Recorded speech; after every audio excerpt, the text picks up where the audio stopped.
कि sir there के बारे में कुछ बताया जाए, तो आज हम देयर की ही बात करेंगे। हालांकि हम बोर्ड पर हम लिख दिए हैं कि देयर का प्रयोग कहाँ पर किया जाता है। आपको नजर आ रहा हो कि वैसा सेंटेंस जिसके बीच में सब्जेक्ट हो उसमें देयर का प्रयोग किया जाता है। अब सामने से एक मेरे विद्यार्थी जी का क्वेश्चन है, ठीक है सर, जिस क्वेश्चन में सब्जेक्ट बीच में रहेगा उसमें तो सब लोग देयर लगावे करेंगे, लेकिन सर सबसे पहले ये बताया जाए कि सर हम सब्जेक्ट कैसे पकड़ेंगे। तो हम आपको सब्जेक्ट पकड़ने का तरीका बताते हैं। हम आपको पहले भी बता चुके हैं कि जब भी सब्जेक्ट जानना होगा तो आप उसमें कौन की सहायता लेंगे। जैसे नदी में पानी है, नदी में कौन है? आपका जवाब पीछे से आया, पानी है। नदी में कौन है? तो पानी है, तो पानी को सब्जेक्ट बोलेंगे। मेरे जेब में 10 रुपया है, मेरे जेब में कौन है? बोलिए, मेरे जेब में कौन है? 10 रुपया, तो 10 रुपया मेरा सब्जेक्ट हो जाएगा। मेरे घर के पीछे एक अस्पताल है, मेरे घर के पीछे कौन है? एक अस्पताल है। वर्ष में 365 दिन होते हैं, वर्ष में कौन होता है? तो 365 दिन। तो इस तरह से क्या काम करेंगे कि आप लोग सब्जेक्ट पकड़ लेंगे। तो जहां तक मेरा ख्याल है कि आपको सब्जेक्ट पकड़ने में कोई प्रॉब्लम अब नहीं होना चाहिए। हाँ, एक बहुत ही इंपॉर्टेंट बात हम आपको बताना चाहते हैं। ग्रामर का एक जगह मतलब ये फार्मूला कर रहा है कि वैसा सेंटेंस जिसके बीच में सब्जेक्ट हो आप उसमें देयर का प्रयोग कीजिए, लेकिन फिर यही ग्रामर ये कह रहा है ये कोई जरूरी नहीं कि जिस सेंटेंस के बीच में सब्जेक्ट हो सभी सेंटेंस में देयर लगाया ही जाए। अब यहां पर एक शंका वाली बात हो गई। अब सवाल होता है कि जिस सेंटेंस के बीच में सब्जेक्ट हो तो किसमें देयर लगाना, किसमें देयर लगाना नहीं है। अब जैसे मान लीजिए कि किसी सेंटेंस के बीच में सब्जेक्ट हो मगर उस सब्जेक्ट से बेटा न रिलेशनशिप पता चलना चाहिए न किसी का नाम पता चलना चाहिए। फिर से सुन लीजिए, न रिलेशन पता चलना चाहिए न नाम पता चलना चाहिए। अगर रिलेशन और नाम नहीं पता चलेगा तो वैसे सब्जेक्ट के साथ हम देयर लगाएंगे। अगर नाम पता चल गया, रिलेशनशिप पता चल गया, यानी रिश्तेदारी पता चल गया तो लाख वो सब्जेक्ट बीच में रहेगा फिर भी हम देयर का प्रयोग नहीं करेंगे। अब जैसे कि हम आपके सामने में 3 क्वेश्चन पहले से डाल रखे हैं, गौर कीजिएगा आप। यहां वर्ग में एक लड़का है, वर्ग में कौन है? एक लड़का, ये सब्जेक्ट हो गया। वर्ग में मेरा भाई, इसमें सब्जेक्ट कौन हो गया था? मेरा भाई। तीसरे वाले क्वेश्चन में वर्ग में कौन है? तो मोहन है। तो पहले वाला क्वेश्चन में जो सब्जेक्ट आया एक लड़का, इसे ना तो नाम पता चल रहा है, वर्ग में एक लड़का है, उस लड़का का नाम पता नहीं चल रहा है। तो इस क्वेश्चन में हम फर्स्ट वाले में देयर का प्रयोग करेंगे, लेकिन जो दूसरा क्वेश्चन है कि वर्ग में मेरा भाई है, सब्जेक्ट बीच में है, लेकिन इससे क्या हो रहा है? रिलेशन पता चल रहा है, रिश्तेदारी पता चल रहा है, रिश्ता पता चल रहा है। तो इसको सब्जेक्ट बीच में होने के बावजूद भी हम इस दूसरे नंबर क्वेश्चन में हम देयर का प्रयोग नहीं करेंगे। अगर आप इसमें देयर का प्रयोग करते तो सेंटेंस बनाना क्या हो जाएगा? गलत हो जाएगा। अब आप क्या कीजिएगा कि there is my brother in the class अगर बना दे तो फिर बनाना गलत हो। क्यों गलत बने? क्योंकि यहाँ पर रिलेशन पता चल रहा है। थर्ड वाले क्वेश्चन में सब्जेक्ट बीच में है लेकिन इसमें नाम पता चल रहा है। वर्ग में कौन है? तो मोहन, यानी मोहन नाम का एक लड़का है। तो माइंड पर इतना आप लोग मेंटेन कर लीजिए कि अगर रिश्तेदारी पता चल जाए यानी रिलेशन पता चल जाए, नाम पता चल जाए, तो कितनों सब्जेक्ट बीच में क्यों ना रहो फिर भी आपको देयर नहीं लगाना है। तो ये तीनों क्वेश्चन में से हम फर्स्ट वाले क्वेश्चन में देयर का प्रयोग करेंगे, लेकिन क्वेश्चन नंबर 2 में, क्वेश्चन नंबर 3 में किसी भी कीमत पर हम देयर का प्रयोग नहीं करेंगे। अगर आप ऐसा करते हैं तो आपकी बहुत बड़ी भूल है। तो चलिए आगे देख लेते हैं कि देयर का अगला सिस्टम क्या है। अब जैसे कि इसके अफर्मेटिव सेंटेंस कह लीजिए चाहे पॉजिटिव कह लीजिए, अफर्मेटिव और पॉजिटिव दोनों बेटा एक ही चीज होता है। अब जैसे कि यहां पर हम 1 नंबर डाल दिया, 1 नंबर में फॉर्मूला में यहां पर लिख रहे हैं कि यदि वाक्य अंत में, यदि वाक्य अंत में है या हैं लगे हों तो क्या करना है। चलिए गौर करते हैं। अब इसके एक नंबर में,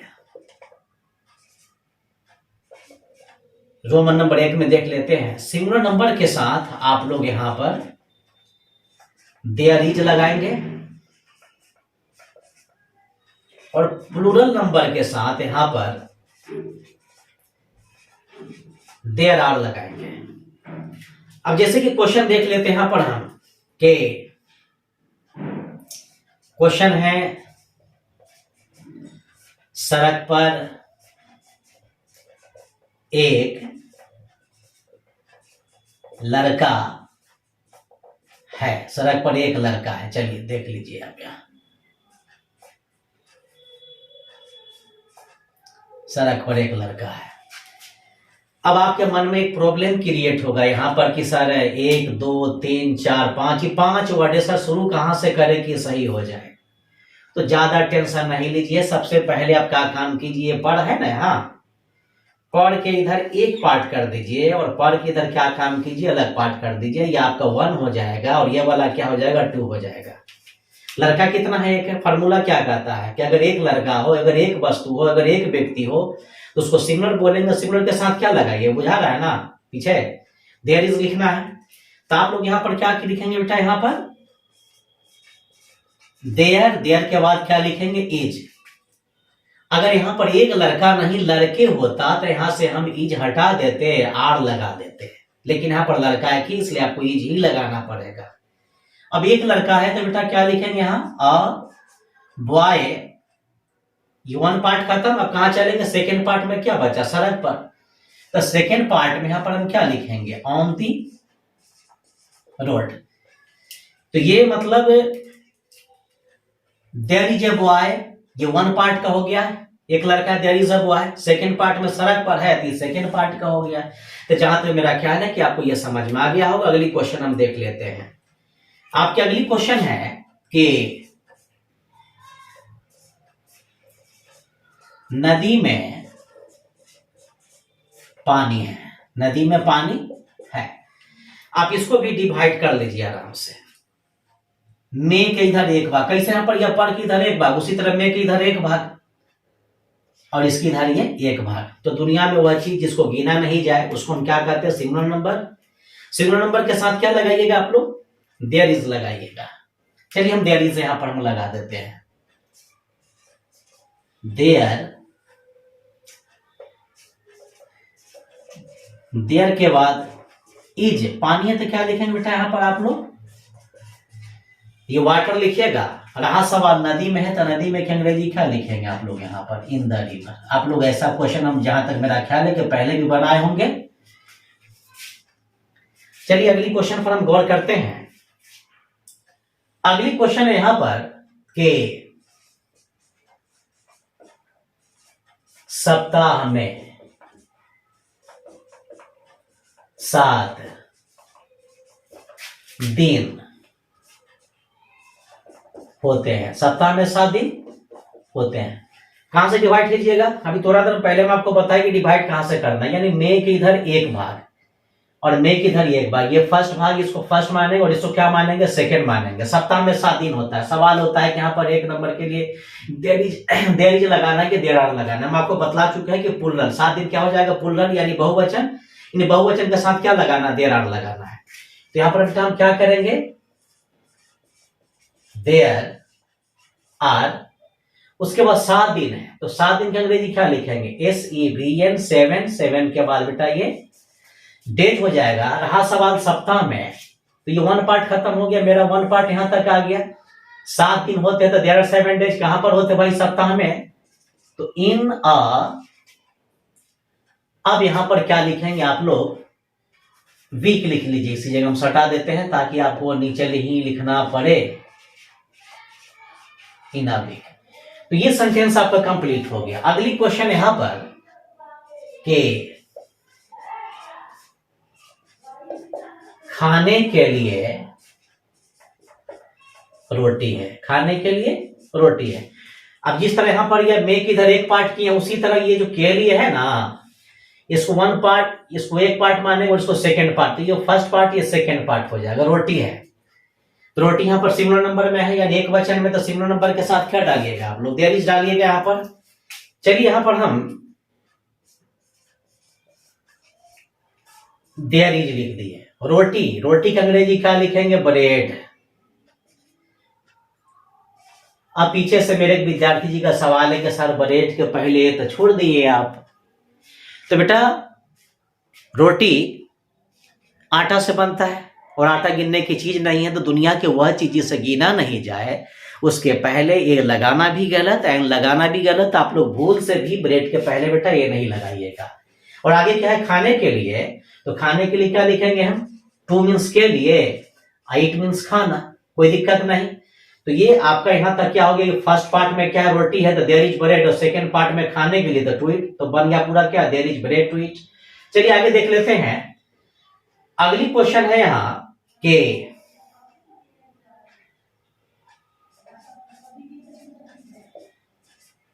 तुम्हारे सिर के ऊपर एक पंखा है।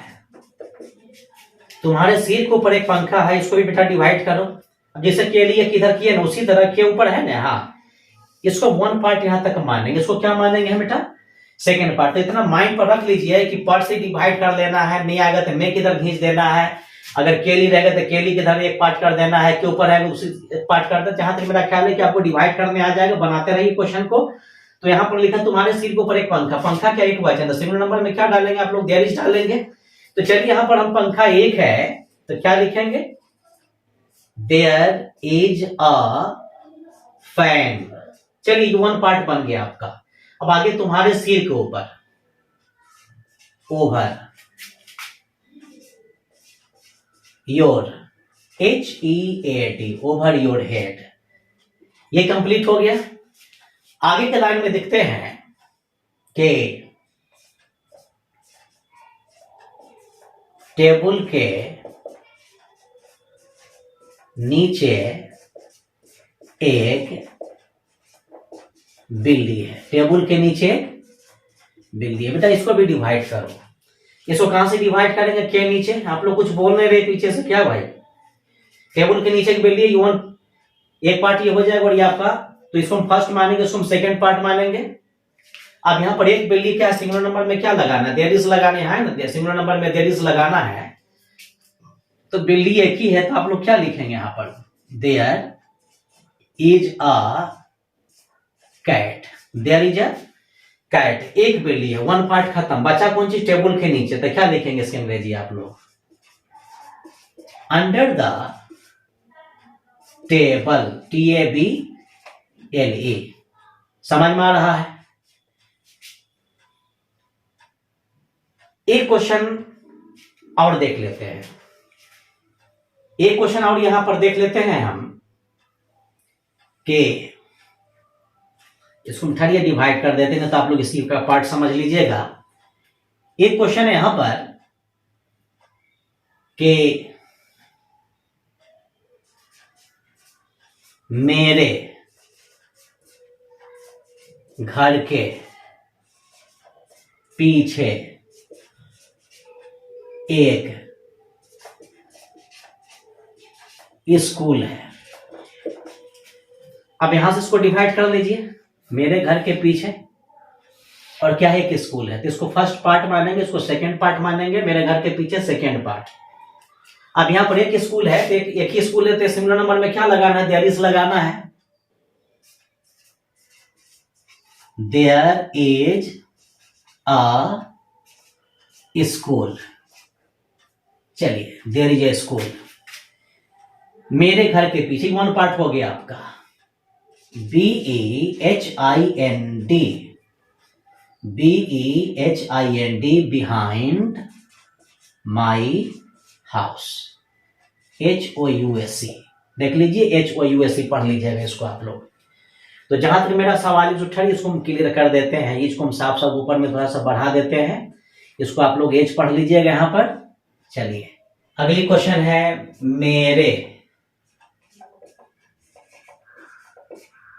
घर के सामने एक स्कूल है। इसको बेटा कहां से डिवाइड करोगे, देख लेते हैं। मेरे घर के सामने और उसके बाद क्या है कि स्कूल, इसको 1 मानेंगे, इसको 2 मानेंगे। First part second part in तोड़ के बनाइए ना। कितना बड़ा क्वेश्चन है बेटा, आपको बनाना बहुत ही आसान हो जाएगा। तो हम आपको पहले पढ़ा चुके हैं कि एक वचन के साथ देयर इज लगाना है, बहुवचन के साथ देयर आर लगाना। तो एक ही स्कूल है, तो यहां पर हम क्या लिखेंगे, देयर इज एक स्कूल है, अ स्कूल। 1 part complete. कहां चलेंगे, सेकंड में। सेकंड में क्या है, मेरे घर के सामने। तो यहां पर लिखेंगे इन के बाद फ्रंट ऑफ माई हाउस। हाँ, तो आपका सवाल ये है कि सर सामने का मानी पिछला वीडियो में बताया था कि बिफोर होता है, तो मैं बताया था। लेकिन मैं ये भी बताया था कि अगर सामने शब्द का प्रयोग अगर किसी निर्जीव वस्तु के लिए किया जाए तो हम इन फ्रंट ऑफ लिखेंगे। किसी मानव जाति के लिए किया जाएगा तो हम बिफोर लिखेंगे। मोहन सोहन के सामने है। मोहन भी मानव जाति, सोहन भी मानव जाति। आप समझ रहे होंगे, उतना बेवकूफ नहीं है आप। लेकिन मेरे घर के सामने स्कूल है तो मेरा घर भी निर्जीव, मेरा स्कूल भी निर्जीव। तो सामने का प्रयोग किसी निर्जीव के लिए किया जाएगा तो क्या लिखेंगे, इन फ्रंट ऑफ लिखेंगे। मानव जाति के लिए किया जाएगा तो हम क्या लिखेंगे, यहां पर हम बिफोर लिखेंगे। तो यहां पर इन फ्रंट ऑफ लिखेंगे, बिफोर नहीं लिखेंगे। समझ में आ गया होगा। आखिर हम लोग इस क्वेश्चन को फिर से देख लेते हैं। 2 लड़कों के बीच एक कुर्सी है। इसको कहां, तो इसको 2 पार्ट में डिवाइड करना है। तो जैसे कि ये कुर्सी है बेटा, तो ये आपका फर्स्ट पार्ट हो गया। 2 लड़कों के बीच है तो ये सेकेंड पार्ट हो गया। तो एक कुर्सी है, तो हम आपको पहले बता चुके थे सिंगल नंबर के साथ क्या डालना है, देयर इज डालना है। कुर्सी एक से ज्यादा होता तो हम यहाँ पर इज ना लगा करके आर लगा देते हैं। अब यहाँ पर एक कुर्सी है तो क्या लिखेंगे, अ चेयर। 2 लड़कों के बीच है तो आप यहाँ पर क्या लिखेंगे, बिटवीन, BETWEEN, बिटवीन। बिटवीन लिखने के बाद टू के बाद बॉयज। तो जहां तक मेरा ख्याल है कि आपको यह समझ में आ गया होगा। तो अब यहां पर हम करते क्या है कि अब ये हम देयर का सेकेंड नंबर देख लेते हैं। देयर का सेकेंड नंबर है, यदि वाक्य अंत में था, थे, थी लगे हों तो हम क्या करेंगे, लगे हों तो हम लोग क्या करेंगे।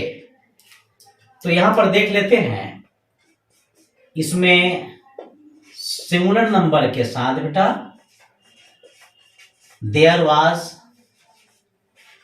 और प्लूरल नंबर के साथ आप लोग यहां पर क्या लिखेंगे, देयर। देयर के बाद वेयर, WERE। क्वेश्चन है यहां पर,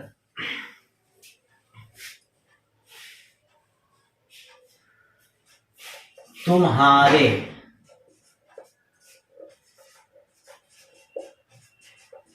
दरवाजे पर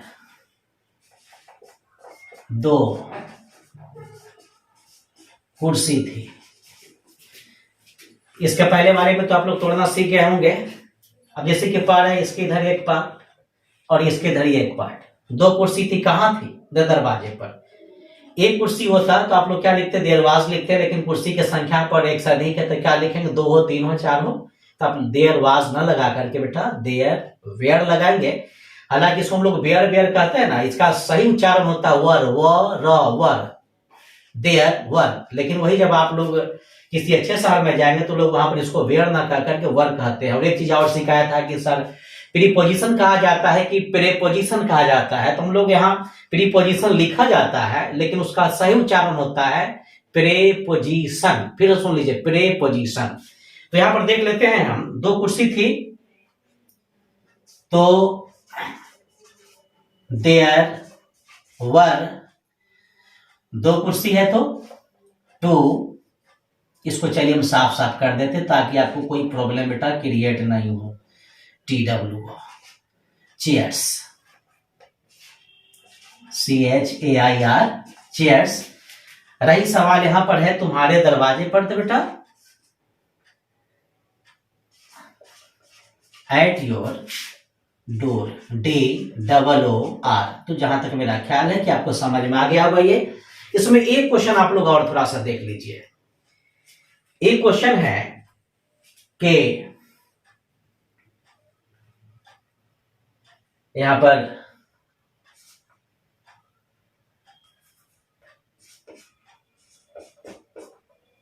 वर्ग में 10 लड़के थे, वर्ग में 10 लड़के थे। अब यहां पर डिवाइड कर लीजिए, यहां से यहां तक ये 1 पार्ट हो, ये मतलब 2 पार्ट में हो गया। इसको फर्स्ट मानेंगे, इसको सेकंड मानेंगे। अगर वर्ग में एक लड़का रहता तो देयर वाज लिखते, लेकिन लड़का की संख्या ज्यादा है तो देयर वाज न लिख करके हम लोग क्या लिखेंगे, देयर वर लिखेंगे, यानी वेयर लिखेंगे। तो यहां पर क्या हो जाएगा भाई, देयर के बाद वर, 10 लड़के तो क्या लिखेंगे यहां 10 के बाद क्या लिखेंगे आप लोग यहां पर, बॉयज के बाद लिखेंगे यहां पर हम इन द लिखने के बाद बेटा क्लास। तो जहां तक मेरा सवाल ये कि समझ में आ गया कि क्वेश्चन आपका पीछे से कहना है कि सर वाज कब लगे, वाज वाला भी क्वेश्चन बतला दीजिए, समझ लीजिए।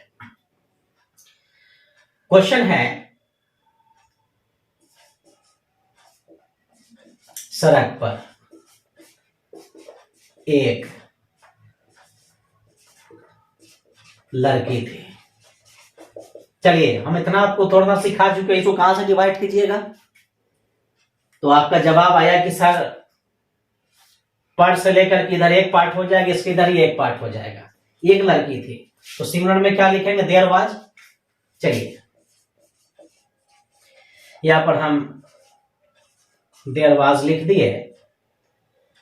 और रही बात एक लड़की की तो गर्ल, गर्ल कहना गलत है, गर्ल पढ़ेंगे आप लोग girl. There was a girl, सड़क पर तो ऑन दी रोड, ROAD। चलिए आगे देख लेते हैं, क्वेश्चन और थोड़ा सा देख लेते हैं, उसके बाद हम आपको नेक्स्ट नियम में ले चलेंगे। नेक्स्ट नियम भी डाल ही देंगे अभी हम। आपका नेक्स्ट क्वेश्चन है यहां पर कि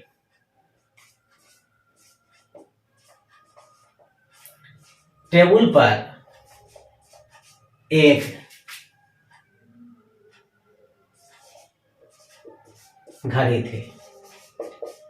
इसको डिवाइड कर लीजिए, ये 1 पार्ट, ये 1 पार्ट, पर किधर इधर एक पार्ट, उसके इधर एक पार्ट हो जाएगा। घड़ी थी, इसमें भी क्या लिखेंगे आप लोग,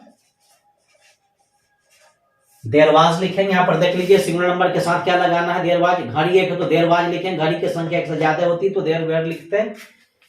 एक घड़ी है तो बेटा क्या लिखेंगे यहां, आवाज। टेबल पर ऑन द TABLE, टेबल। एक क्वेश्चन आप लोग और देख लीजिए। क्वेश्चन है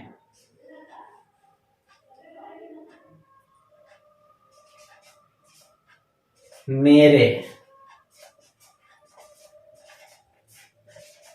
कलम में लाल स्याही थी। तो मेरे कलम में लाल स्याही थी, ये एक पार्ट इधर, फिर ये मैं किधर एक पार्ट हो जाएगा। लाल स्याही थी तो क्या लिखेंगे, स्याही मतलब इंक। तो कहना यहां पर यह था कि इंक गिनने का चीज नहीं, स्याही गिनने की चीज नहीं है, तो इसके साथ भी आप लोग क्या लगाइएगा, देयर वाज लगाइएगा। रही बात लाल स्याही की तो रेड, रेड के बाद इंक है। मेरे कलम में तो इन माई, माई के बाद बेटा यहां पर हम पेन डाल दिए। तो जहां तक सवाल है कि आपको कोई प्रॉब्लम की। अब आपका तीसरा नंबर नियम यह है कि यदि वाक्य अंत में होगा, होगी, होंगे लगे हो तो आप क्या करेंगे। तो होगा होगी वाले में मतलब बेटा करना यहां पर ये कि आपको सिंगुलर है चाहे प्लूरल है, सबके साथ क्या लगाइएगा आप लोग, देयर विल भी लगाइएगा। अब यहां पर ये क्वेश्चन है कि कुआं में पानी होगा। अब इसको आप यहां पर डिवाइड कर लीजिए, एक पार्ट आपका ये हो जाएगा, सेकेंड पार्ट आपका ये हो जाएगा। पानी होगा, सिंगुलर हो चाहे प्लूरल हो, बेटा क्या करेंगे आप लोग इसमें, देयर विल बी वाटर, देख लीजिए गौर से, there will be water in the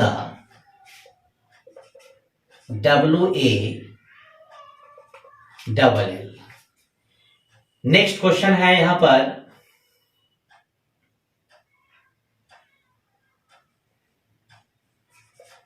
उसके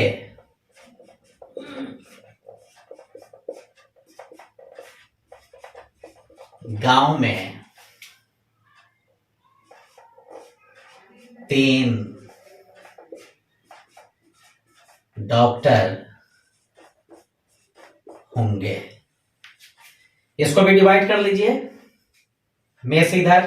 तो जहां तक मेरा सवाल है कि आपको लॉन्ग क्वेश्चन तोड़ने में कोई प्रॉब्लम नहीं होना चाहिए। 3 डॉक्टर होंगे तो सिमिलर हो चाहे प्लूरल हो, क्या करेंगे बेटा आप लोग यहां पर, there will be 3 DOCTORS doctors उसके गांव में। यहां पर इन हिज लिखिए तो भी सही, चाहे इन हर लिखिए तो भी सही, आपके ऊपर डिपेंड करता है। आपकी नेक्स्ट क्वेश्चन है, मेरे जेब में 10 रुपया होगा। मेरे जेब में 10 रुपया, तो इसको भी डिवाइड कर लीजिए यहां। सॉरी, चलिए इसको यहां पर हम क्लियर कर देते बेटा। मेरे जेब में, ये एक पार्ट हो जाएगा, ये आपका सेकेंड पार्ट हो जाएगा।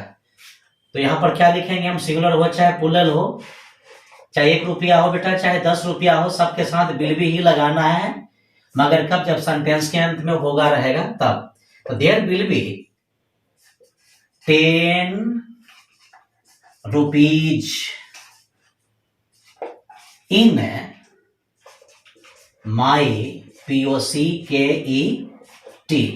हाँ, तो आपका कुछ सवाल है ना, यानी आपका सवाल ये है कि सर रुपया को इंग्लिश में मनी भी कहते हैं, रुपया को मतलब रुपी भी कहते हैं, सर रुपी कहां पर लिखेंगे, मनी कहां पर लिखेंगे। तो आप लोग इसको गौर कीजिए। अगर रुपया कहने से संख्या का अगर बोध होता हो तो फिर हम रुपी लिखेंगे, अगर संख्या का अगर बोध अगर नहीं होता हो तो फिर हम क्या लिखेंगे, मनी लिखेंगे। हम आपके सामने में 2 ऑप्शन रखते हैं, गौर कीजिएगा। मेरे पास रुपया है और मेरे पास 5 रुपया, किस में संख्या पता चल रहा है, तो मेरे पास 5 रुपया है, आई हैव 5 रुपीज, और मेरे पास रुपया है तो आई हैव मनी।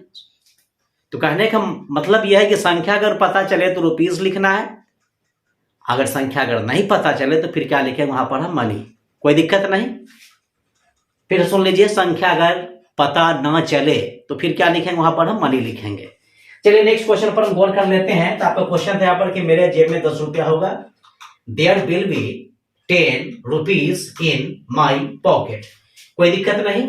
हाँ, इसमें थोड़ा सा एक नोट एक आता है यहाँ पर, थोड़ा सा नोट यहाँ पर गौर कर लीजिएगा आप लोग। यहाँ पर नोट में देखते हैं कि अगर सेंटेंस में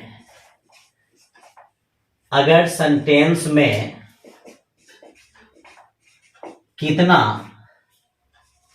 आए तो, अगर सेंटेंस में कितना आए तो रोमन नंबर 1 में क्या लिखेंगे बेटा, हाउ मेनी, नहीं तो हाउ मच। रोमन नंबर 2 में लिखेंगे यहां पर हम सब्जेक्ट। नंबर 3 में इज आर, हम उसके लिए लिख लिए हैं। ये जो फॉर्मूला हम उस सेंटेंस के लिख रहे हैं जिस सेंटेंस के अंत में है लगाओ। और चौथे नंबर में क्या लिखेंगे बेटा, यहां पर हम देयर। हाँ, थोड़ा सा ध्यान ये देना है कि जिस वस्तु को हम गिनेंगे उसमें हाउ मेनी लगाएंगे, जिस वस्तु को नहीं गिनेंगे, जिस वस्तु को नहीं गिना जाए उसमें हाउ मच लगाएंगे। यानी अनकंटेबल नाउन के साथ हाउ मच लिखेंगे, लेकिन प्लूरल कंटेबल नाउन के साथ बेटा आप लोग हाउ मेनी लिखेंगे। अब क्वेश्चन देख लेते हैं यहां पर हम कि सप्ताह में कितने दिन होते हैं। चलिए गौर करते हैं, यहां पर सप्ताह में कितने दिन होते हैं, तो इसको भी डिवाइड कर लीजिए। सप्ताह में ये अलग पार्ट हो जाएगा, कितने दिन होते हैं अलग पार्ट हो जाएगा। अब रोमन नंबर 1 में क्या लगाना, हाउ मेनी हाउ मच लगाना है, तो दिन तो गिनने की चीज है यहां पर।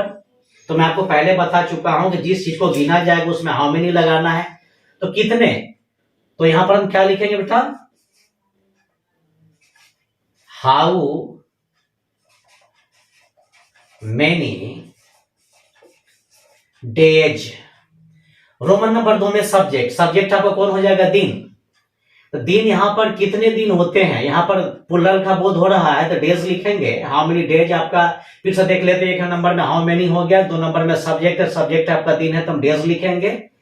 नंबर 3 में ईज और आर लगाने की बात है यहां पर, तो डेज यहां पर प्लूरल है तो हम यहां पर ईज को छोड़ेंगे और आर को क्या कीजिएगा आप लोग, यहां पर आर को लगा लीजिएगा। नंबर 4 में क्या लगाना है भाई, देयर लगाना है, देयर लग गया। अब रह गया सवाल लास्ट में क्या लिखा हुआ है, सप्ताह में, तो इन अ वीक, WEEK। तो जहां तक मेरा ख्याल है कि आपको यह समझ में आ गया होगा। एक क्वेश्चन हम लोग और थोड़ा सा देख लेते हैं हम इससे। क्वेश्चन है यहां, नदी में कितना पानी है, नदी में कितना पानी है। अब यहां पर इसको 2 पार्ट में डिवाइड कर लीजिए, ये पार्ट अलग हो जाएगा, ये वाला पार्ट अलग हो जाएगा। तो जिस चीज को नहीं गिने उसमें क्या लगाना, हाउ मच लगाना है। तो हम लोग यहां पर क्या लिखेंगे बेटा, पानी गिनने की चीज नहीं है, हाउ मच, और कितना के बाद जो वर्ड आएगा हम उसी को सब्जेक्ट मान लेंगे। तो कितना के बाद कौन सा चीज आया, यहाँ पर पानी आया, तो पानी की अंग्रेजी क्या लिखेंगे बेटा, यहाँ पर हम वाटर लिखेंगे। हाँ, तो हम इधर पढ़ाएं और आप उधर क्या काम कीजिए कि आनंद लीजिए। हाँ, यानी आपका सोच यही, वो लड़की हमको देख करके मुस्कुरा रही थी, आप ये सोच रहे कि हमको लबे का ही होगा, लेकिन आपको पता नहीं कि एलसा जो ना लफार भी होता है। चुप्पे इधर उधर करना बंद कीजिए, डायरेक्ट यहाँ पर आप लोग ध्यान दीजिए, समझे। तो फिर से देख लेते हैं, 1 नंबर में क्या लगाना है, हाउ मच लगाएंगे यहाँ पर, क्योंकि पानी गिनने की चीज नहीं, हाउ मच हो गया। 2 में क्या लगाना, सब्जेक्ट, तो पानी आपके बेटा सब्जेक्ट है तो वाटर लिखेंगे। नंबर 3 में ईज लगाना है, पानी गिनने की चीज नहीं, तो वह वस्तु जिसको गिना ही नहीं जाए उसको सिंगुलर माना जाए, तो सिंगुलर के साथ क्या लगाएंगे, ईज लगाएंगे। और उसके बाद 4थे नंबर में क्या लगाना है बेटा, यहाँ पर आप देयर लिखेंगे। उसके बाद क्या है, नदी में, तो नदी की अंग्रेजी क्या लिखेंगे, यहाँ पर हम इन द रिवर लिखेंगे, RIVER। तो जहां तक मेरा ख्याल है कि अब आप लोगों को इसमें कोई प्रॉब्लम क्रिएट देर में नहीं होना चाहिए।